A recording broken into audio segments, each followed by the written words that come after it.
Ассалаумағалейкум құрметті достар. Бүгін Қытай елінен келген тапсырыс. Бұның ішінде смартфон. Осы Қытайдың Li-Eco деп шыққан фирмасының смартфоны. Осындай сынбайтын мықты қапқа салып жіберген. Екі комплектісінде сыйлыққа мынандай защитный стекло дейді, қорғаншы әйнегін салып жіберген. Және чехолы бар екен. Бұл бампері майысып қапты. Бірақ келген кезде сөйтіп кететін шығар деп ойлаймын. Қазір көреміз. Енді мына смартфонның өзіне келетін болсақ, осындай қорапшада, арт жағында барлығы Қытай тілінде. Бұл Li-Eco деген бұрын Li TV деп аталатын болатын. Менің ардамда осы Li TV-дің бір смартфоны бар. Распаковкасын көрсеңіздер болады. Бұл Li TV бұрын Қытай елінде жаңағыдай телевидениемен айналысқан, яғни телевизор шығарумен және жаңағыдай телевидениеге арналған онлайн контентті жасаумен айналысқан болатын. Мінекей зарядкасы, 12 вольт 2 ампер дейді, яғни жылдам зарядка қолдайды деген сөз. Және мынандай кабелі. Мынандай ерекшелігі, екі жағынан да салына береді USB-ге. Және мына жағы USB Type-C. Бұл да екі жағынан салына беретін ерекше кабель. Және мынандай переходник. USB Type-C-ден қарапайым наушникке арналған переходник. Қазір білесіздер, осы 7-ші iPhone шыққалы бері осындай трендке айналды модаға. Көптеген осындай өндірушілер өздерінің смартфондарына жаңағыдай наушникке арналған 3,5 мм ұяшық қалыптастырып жатыр. Және мына жақта мынандай бір өзі документациясы Қытай тілінде барлығы. Өйткені бұл Қытай нарығына арналған смартфон. Және мынандай скрипкасы бар. Және мынандай переходникке, біздің розеткаға арналған переходник салып жіберген екен. Негізі менің ойымша бұл жерде наушник болу керек, болуы тиіс.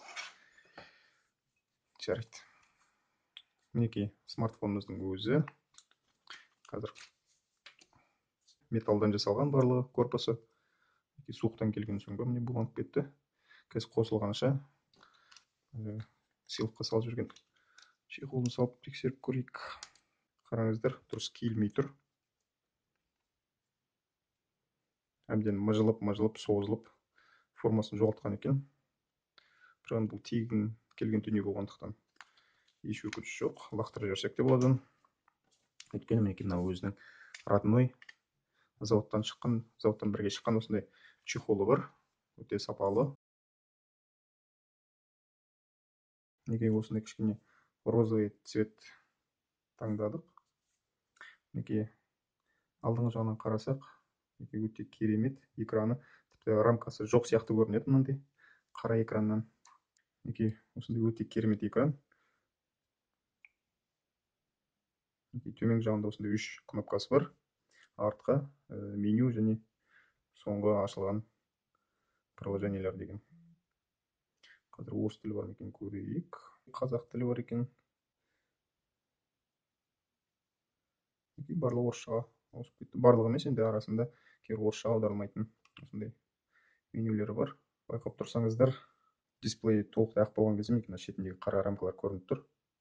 Бірақ бұл өте қатты үлкен емес. Техникалық сипаттамаларына келетін болсам, бұл жерде МТК-ның былтырғы жылға топовый процессор дейді. Helio X20 деген процессор орнатылған. Бұл Antutu'да шамамен 90 мыңдай жинайды. Азу 3 гигабайт, өзінің жадысы 16 гигабайт. Бұл жерде енді ең арзан бюджетке қарап, ең арзанын алдық.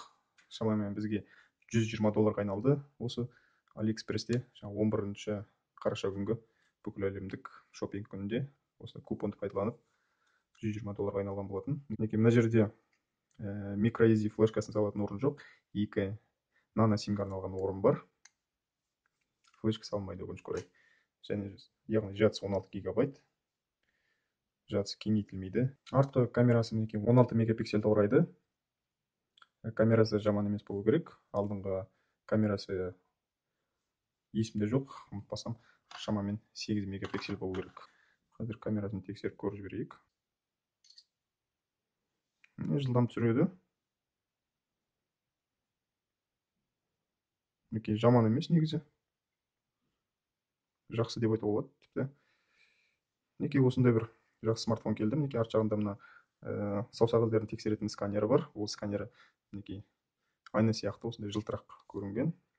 Бұл Leicoның өзінің осындай фишкалары десе болады. Осы сканерін осындай жылтырақ қылып жасайтын. Мінекей арт жағында өздерінің логотиптері бар тағы да. Төменгі жағында мынандай антеннаға арналған осындай бір пластиктен жасалған полоскалары бар. Осы пластиктер арқылы жаңағындай Wi-Fi желісі болсын, болмаса жаңағындай ұялы байланыс желісі болсын, осы сызықтар арқылы қабылдайды сигналды. Негізі мінекей мынандай сборкасы өте жақсы, мықты. Мінекей оң жағында іске қосу батырмасымен дауыс реттейтін батырмасы, төмен жағында мінекей динамик микрофон біреу болу керек, біреуі, және USB Type-C-ге арналған осындай ұяшық. Бұл жерде зарядкада, компьютерге қосылатында және наушник қосылатында осы USB Type-C порты болып есептеледі. Сол жағында симка салатын орын бар, жоғары жағында екі порты бар. Бұл екі порт арқылы жаңағыдай үйдегі теледидар болсын, кондиционер болсын, неше түрлі жаңа пультпен басқарылатын техниканы осы екі порт арқылы пайдалана берсек болады. Яғни смартфонды пульт ретінде қолдана аламыз деген сөз. Ұмытып барады екен, батареясы бұл жерде 3000 мА болу керек. Жылдам зарядкасы бар. Қазір салмағын өлшеп жіберейік. 152 грамм. Бұл смартфонның сол ең басты кемшілігі осы жадысы кеңейтілмейді, 16 гигабайт қана бар болғаны. Одан артық кеңейтілмейді. Егер үлкен файлдар жазғыңыз келсе, компьютерге көшіріп, не болмаса жаңағыдай облакаға көшіріп деген сияқты сондай іс-әрекеттер жасауға тура келеді. Және тағы бір кемшілігі, бірақ бұл қазір трендке айналып келе жатыр. Кәдімгі стандартты наушникке арналған порт жоқ. Мінекей мына бір USB Type-C осы переходниктің көмегімен жалғап тыңдай берсек болады. Не болмаса осындай арнайы осындай бас жағы штекері бар. Арнайы наушниктер пайдаланып музыка тыңдасақ болады. Бұның ең басты минусы мысалға зарядкаға бір уақытта зарядкаға қойып музыка тыңдау наушникпен мүмкін емес. Ол үшін жаңағыдай Bluetooth наушник пайдалану керек. Мінекей осындай бір минустары бар. Қалған жағынан өзінің бағасына өте лайық смартфон деп ойлаймын. Бұл енді қазіргі бағасы AliExpressте шамамен $140-150 шамасында. Енді біз жаңағы бүкіл әлемдік шопинг күнінде купонды пайдаланып $120 алдық. Достар, жаңа ғана байқап қалдым, корпусы толықтай металл болғанымен, рамкасы барлығы металл болғанымен, арт жағы металл барлығы, тек мына полосканың жоғары жағы мына жер пластиктен жасалған екен. Осының астында антенналар болу керек. Тыңдап көрсеңіздер болады. Былай мұқият анықтап қарасақ та, мына жерде көрініп тұр. Және мына жерде айта кететін жайт, бұл жерде Android-тың 6-шы версиясы орнатылған. Play Market бәрін қойып қойған екен саудагер. Бұл енді өзінің жаңағыдай заводтан шыққан родной прошивкасы емес. Қазір енді 4PDA сайтынан форумнан қарап көремін, қандай өзінің официальный жаңағыдай прошивкалар бар екен, орыс тілі бар. Мүмкіндік болып жатса, сол прошивкаларды қойып тексеріп көріп жатамыз. Жаңа айта кететін нәрсе, бұл жерде басқа Android смартфондардан айырмашылығы, мына соңғы ашылған приложениелерді басатын болсақ, яғни меню батырмасын басатын болсақ, мына жерде осындай iPhone-дағы сияқты осы функциялар ашылады. Бұл жерде өзіміздің соңғы ашылған приложениелердің тізімін көрсек болады. Осылай керемесін алып тастап деген сияқты. Және мына жерде яркостьтің реттесек болады. Төменгі жарықтық өте төмен, яғни қараңғыда түн ішінде осылай төмен жарыққа қойып көзімізді ауыртпай пайдалана берсек болады деген сөз. Жарықтық өте жақсы, күн сәулесінің астында жақсы көрінеді деген ойдамын.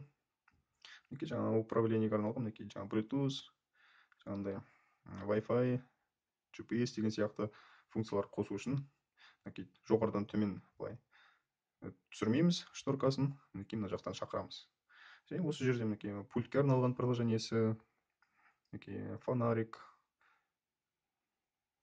камера барлығы осының ішінде орнатылған. Яғни iPhone-ға еліктеп осылай жасаған. Жоғары жақта тек қана уведомлениелер ғана шығады. Осындай бір өздерінің Leico смартфондарына тән ерекшеліктері бар. Артқы камерасы сәл-сәл осылай шығып тұрады. бір шамамен жарты миллиметр десек болатын шығар. Бірақ енді бұл чехолсыз пайдаланған кезде де ол қатты кедергі келтірмейді, қатты шығып тұрған жоқ. Негізі енді бұл көбінесе чехолмен пайдаланатын болғандықтан бұл тіпті жерге мысалға столдың үстіне қоятын болсақ, бұл камерасы тіпті тимей де қалады деп ойлаймын. Android'тың 6-шы версиясы. Моделі Li Eco Li 2 деп аталады, X620. Және ішінде мынандай компасы бар. Солтүстік, оңтүстік барлығын дұрыс көрсетіп тұр. Дауысын тексеретін болсақ,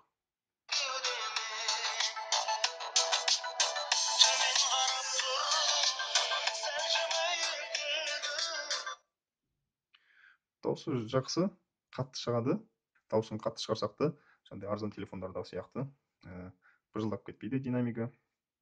Дауысы жоғары әрі сапалы. Мінекей достар, әзірге осы. Назарлап көргендеріңіз үшін көп рахмет. Келесі видеода кездескенше сау болыңыздар.